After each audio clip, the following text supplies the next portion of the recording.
Hello guys, welcome back to my channel. तो भाई इस वीडियो के अंदर मैं आपको जैक डेली 2024 से रिलेटेड कुछ बहुत ही ज़्यादा इंपॉर्टेंट पॉइंट्स बताने वाला हूँ। ठीक है, जो पॉइंट्स भाई बहुत सारे बच्चे मिस कर देते हैं और अगर आप ये पॉइंट्स मिस कर देते हो तो भाई आपका बहुत ज़्यादा बड़ा लॉस हो सकता है। ठीक है, हो सकता है आपको एक दो पॉइंट्स इसमें से पता हो, बट भाई सारे पॉइंट्स का पता होना आपके लिए बहुत ही ज़्यादा ज़रूरी है। ठीक है, तो भाई सारे पॉइंट्स जान के जाना। तो भाई बिना ज़्यादा टाइम को वेस्ट करे वीडियो को स्टार्ट करते हैं। तो भाई आपका सबसे पहला पॉइंट ये है कि पिछले साल तक आप जैक डेली के अंदर फॉर एग्जांपल चॉइस फिलिंग करते थे। ठीक है, मैं आपको एक एग्जांपल लेके बताता हूँ अच्छे से। ठीक है, फॉर एग्जांपल ना आपको 2-3 ब्रांचेस मिल रही होती थी। आपको मान लो DTU की इलेक्ट्रिकल मिल रही है, NSUT की इलेक्ट्रिकल मिल रही है, या फिर आपको NSUT की इलेक्ट्रिकल और NSUT की IC मिल रही है। ठीक है, तो आपको इन तीनों में से ना चॉइस करनी पड़ती थी कि मुझे क्या चाहिए। ठीक है, फॉर एग्जाम्पल आपको लगा कि NSUT की IC अच्छी ब्रांच है NSUT की इलेक्ट्रिकल से या DTU की इलेक्ट्रिकल से। ठीक है, तो आपने चॉइस फिलिंग में उसको ऊपर रख दिया। ठीक है, फिर आप गए अपने डॉक्यूमेंट्स वेरिफिकेशन के अंदर। ठीक है, तो जैसे ही आप डॉक्यूमेंट वेरिफिकेशन के लिए गए ना, वहां पे आपने कॉलेज के बच्चों से बात करी। ठीक है, तो कॉलेज के बच्चों ने आपको बताया कि आपने ना बहुत बड़ी गलती कर दी है। ठीक है,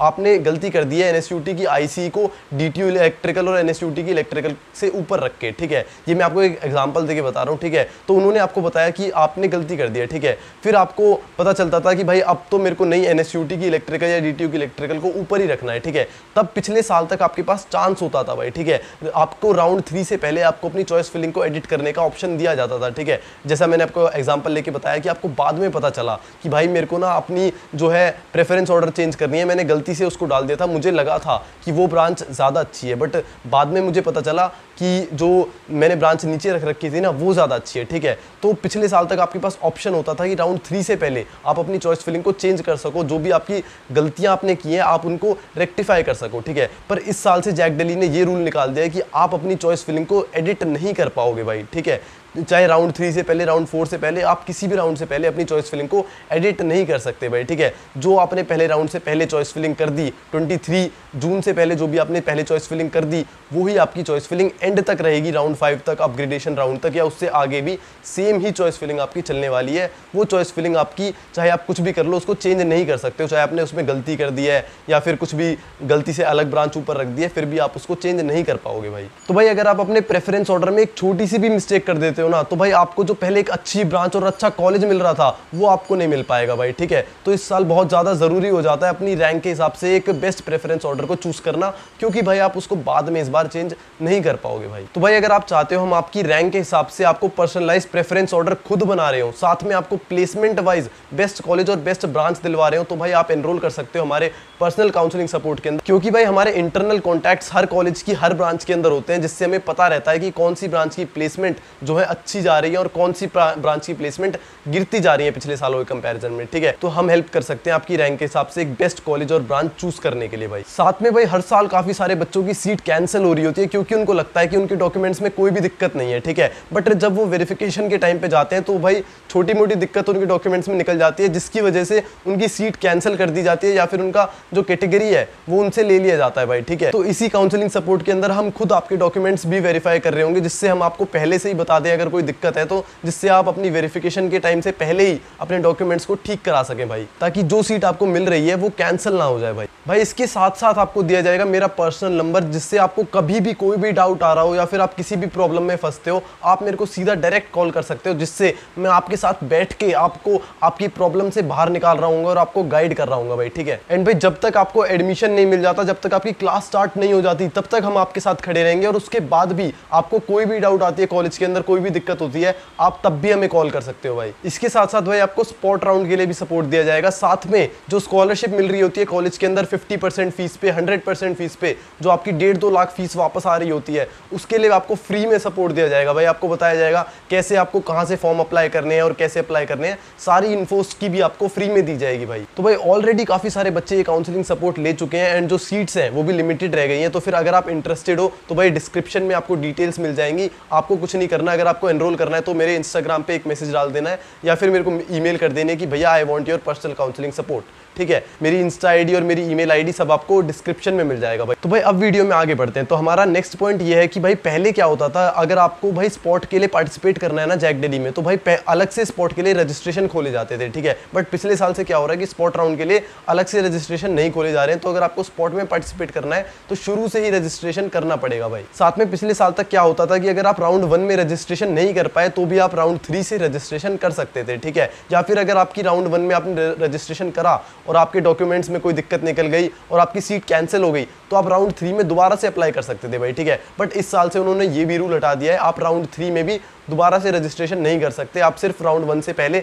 रजिस्ट्रेशन कर सकते हैं। और फिर अगर आपकी डॉक्यूमेंट्स में या कोई भी दिक्कत निकल जाती है तो भाई आपको सीधा काउंसलिंग से बाहर कर दिया जाएगा और आपको दोबारा से रजिस्ट्रेशन करने का कोई भी मौका नहीं दिया जाएगा भाई। तो भाई अपना जो रजिस्ट्रेशन है वो अच्छे से करना, साथ में अपने जो डॉक्यूमेंट्स हैं वो भी अपने करेक्ट फॉर्मेट में रखना, ठीक है। और अगर आपको डाउट हो तो भाई हमसे वेरीफाई भी करा सकते हो अपने डॉक्यूमेंट्स को, क्योंकि भाई एक बार भी आपका कुछ भी चीज़ रिजेक्ट हो गई तो भाई आप सारे राउंड से रिजेक्ट हो जाओगे और आपको दोबारा से पार्टिसिपेट करने नहीं दिया जाएगा भाई। एंड भाई अगर आपके कैटेगरी सर्टिफिकेट में कोई भी दिक्कत निकल जाती है तो भाई आपको जनरल कंसिडर कर लिया जाएगा, ठीक है। जो भी आपको सीट उस राउंड में मिली होगी उसको कैंसिल कर दिया जाएगा और अगले राउंड से एज अ जनरल आपको कंसिडर किया जाएगा। और अगर एज अ जनरल रैंक पे अगर आपको कोई सीट मिलती है तो आपको सीट मिलेगी, वरना आपको कोई सीट नहीं मिलेगी भाई। तो भाई जो हमारा अगला पॉइंट है वो भाई 99% बच्चों का डाउट होता है, ठीक है। और वो ये है कि भैया अगर हम राउंड 5 के बाद भी अपनी सीट को फ्लोट पे रखते हैं तो क्या हमारी वो सीट चली जाएगी? तो भाई ऐसा कुछ भी नहीं है, ठीक है। अगर आप अपनी सीट को फ्लोट पे रखते हो, एंड तक फ्लोट पे रखते हो, तब भी वो सीट आपके पास ही रहेगी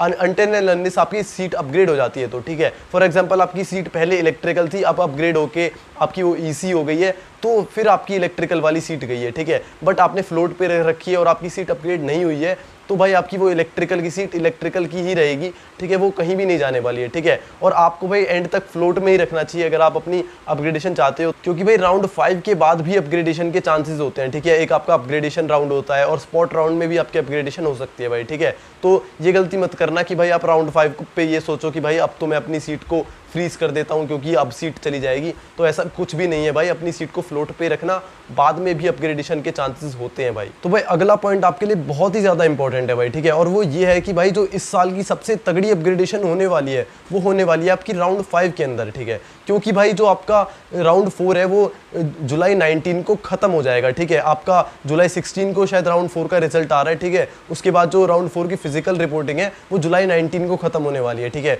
और जुलाई 19 आपका लास्ट डेट है सीट विड्रॉ करने का, ठीक है, जिससे पहले आपके पैसे वापस आ जाएंगे, ठीक है। वो लास्ट डेट है सीट विड्रॉ करने का। तो फिर भाई जो भी बच्चों को सीट विड्रॉ करनी होगी या फिर जो भी बच्चे अपने जोसा वगैरह में पार्टिसिपेट कर रहे होंगे वो भाई सिर्फ जुलाई 19 तक ही देख सकते हैं, ठीक है। वो सिर्फ राउंड 4 तक ही देख सकते हैं। अगर उनको जो भी मैक्स टू मैक्स सीट मिल रही है वो राउंड 4 तक देखेंगे, उसके बाद भाई वो पार्टिसिपेट नहीं करेंगे अगर उनको जोसा में कोई अच्छी सीट मिल रही होगी तो। क्योंकि भाई अगर आप 19 जुलाई के बाद अपनी सीट को विड्रॉ करते हो तो भाई जो आपके 95,000 रुपीज़ है ना पूरे के पूरे वेस्ट हो जाएंगे। जो आपने सीट एक्सेप्टेंस फीस दी थी वो आपकी पूरी की पूरी वेस्ट हो जाएगी भाई। अगर आप 19 जुलाई रात को 10:30 बजे से पहले अपनी सीट को विड्रॉ कर लेते हो तो भाई आपके पैसे पूरे के पूरे 100% वापस आ जाएंगे। बट 19 जुलाई के बाद चाहे आप भाई कुछ भी कर लो, आपके 95,000 रुपीज़ रिफंड नहीं होने वाले हैं भाई। तो भाई इस साल की सबसे अच्छी अपग्रेडेशन आपको राउंड 5 के अंदर ही देखने को मिल रही होगी, क्योंकि जिन बच्चों को अपनी सीट विड्रॉ करनी है वो 19 जुलाई को यानी राउंड 4 के बाद विड्रॉ कर लेंगे।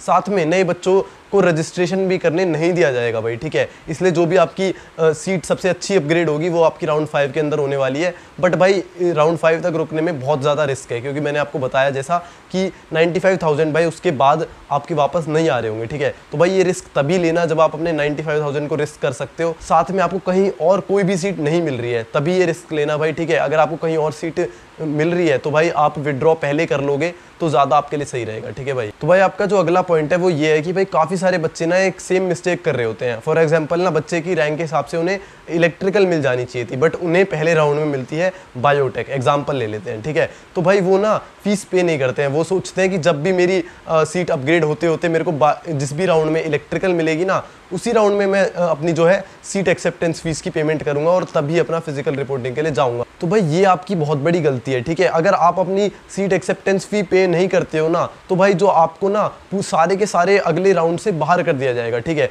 फॉर एग्जांपल आपको बायोटेक मिली है एनएसयूटी की और आपको वो नहीं चाहिए और आपने सीट एक्सेप्टेंस फीस पेमेंट नहीं करी तो भाई आपको राउंड 2, राउंड 3, राउंड 4, राउंड 5 पूरी की पूरी काउंसलिंग से बाहर कर दिया जाएगा, ठीक है। फिर आपकी सीट अपग्रेड नहीं होगी। तो भाई अगर आप चाहते हो कि मेरे को बायोटेक लेनी ही नहीं है तो भाई उसको चॉइस फिलिंग में बिल्कुल भी मत रखना, ठीक है। इसीलिए मैं कह रहा था कि आपकी चॉइस फिलिंग बहुत ही ज़्यादा इंपॉर्टेंट होती है आपको कोई भी ब्रांच दिलवाने में, ठीक है। तो अगर आपको एग्जाम्पल के लिए बायोटेक लेनी ही नहीं है, आप उसे लोगे ही नहीं तो भाई उसको चॉइस फिलिंग के अंदर बिल्कुल भी मत रखना, ठीक है। बट आपको पहले राउंड में अगर वो मिल गई है तो भाई आपको सीट एक्सेप्टेंस फीस देनी ही पड़ेगी, फिर चाहे बाद में आपकी अपग्रेड हो जाए, फिर दोबारा से आपको कुछ भी फिजिकल वेरिफिकेशन नहीं कराना है। बट आपको पहले राउंड में जो भी आपको पहली बार सीट मिलती है ना, उसकी सीट एक्सेप्टेंस फीस आपको देनी पड़ेगी भाई। तो भाई जो हमारा अगला पॉइंट है वो ये है कि भाई काफ़ी सारे बच्चों का ये डाउट आ रहा होता है कि भैया जो हमारी जो ब्रोशर पे जो फीस लिखी हुई है, क्या उसमें मेस फीस और हॉस्टल फीस अपनी इंक्लूडेड है? तो भाई ऐसा बिल्कुल भी नहीं है। ब्रोशर पे जो इस साल आपको फर्स्ट ईयर की फीस है, जब आप फर्स्ट ईयर में आओगे तो आपको फीस देनी पड़ेगी, वो है NSUT के अंदर 2,40,000 रुपीज़ और DTU के अंदर अप्रॉक्स आपकी 2,37,000 फीस लगेगी, ठीक है। और हॉस्टल और मेस फीस इसके अंदर इंक्लूडेड नहीं है भाई, ठीक है। अगर हॉस्टल और मेस फीस बताऊं मैं आपको तो भाई आपके 55,000 से लेके 60,000 के बीच में फ़ीस होती है। और अगर आप PG वगैरह लेते हैं तो भी भाई आपका अप्रॉक्स 7,000 to 8,000 रुपीज़ आपके पर मंथ लग रहे होते हैं भाई, ठीक है। तो भाई अगर आप NSUT DTU लोगे तो आपकी फर्स्ट ईयर की फीस अप्रॉक्स 2,40,000 होगी और वो ये भाई हर साल बढ़ती रहती है, ठीक है। फोर्थ ईयर तक आपकी जो है 2,90,000 तक ये फीस पहुंच रही होगी भाई। और मेस और हॉस्टल का आप अलग से लगा सकते हो भाई, ठीक है। एंड अगर हम IGDTU देखें तो भाई इसमें काफ़ी कम फीस है as compared to DTU NSUT। यहाँ की फीस है अप्रॉक्स 1,37,000 पर ईयर, जो कि भाई अप्रॉक्स 1 लाख कम है NSUT और DTU के कंपैरिजन में। और IIIT दिल्ली की देखिए तो भाई आपकी पर ईयर की फीस पड़ती है 4.5 लाख रुपए, जो कि भाई थोड़ी सी ज़्यादा हो रही होती है। तो भाई ये थे सारे इंपॉर्टेंट पॉइंट्स जो मुझे आपसे डिस्कस करने थे भाई। तो वीडियो को सेव और लाइक कर लेना, ठीक है, ताकि आपको बाद में ये पॉइंट्स आप भूल ना जाओ, ठीक है, क्योंकि बहुत ज़्यादा इंपॉर्टेंट पॉइंट्स होने वाले हैं आपके लिए, ठीक है। तो भाई अब वीडियो में यहाँ तक आ गए तो भाई वीडियो को इतना ही रखते हैं, तो चैनल को सब्सक्राइब कर देना और वीडियो को लाइक कर देना। Thanks for watching.